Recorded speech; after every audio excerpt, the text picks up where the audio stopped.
Hello' everyone, আজি মই বনাব লৈছোঁ হান্দি মটন লৈ লৈছোঁ 2 কিলো আৰু ধুই মেলি ৰেডি কৰি লৈছোঁ। এতিয়া পিঁয়াজ কুটা, আদা বটা, নহৰু বটা, শুকান জলকীয়া, গোটা নহৰু, তেজপাত আৰু লগতে গৰম মছলা আৰু আলু কেইটামান কাটি দিছোঁ। এতিয়া জলকীয়াৰ গুড়ি, জিৰা পাউডাৰ, ধনিয়া পাউডাৰ, হালধি, তেল, জোখমতে নিমখ, জালুকৰ গুড়ি এতিয়া বহল পাত্ৰ এটাত লৈ ল'লোঁ আৰু ভালদৰে সানি লৈছোঁ।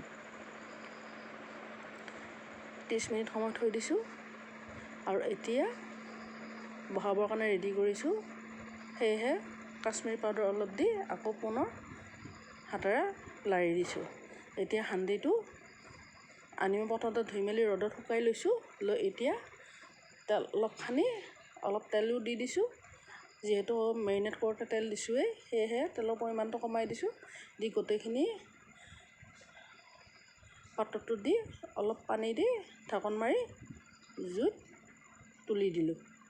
কণখন আটাৰে প্ৰলেপ কৰি দিছোঁ যাতে ভাপটো বাহিৰলৈ ওলাই নাযায় আৰু 30 মিনিটৰ কাৰণে চৌকাত উঠাই দিলোঁ। এতিয়া আমাৰ হান্দি মটন ৰেডি, পানী পূৰা শুকাই গৈছে, খাবলৈও ৰেডি।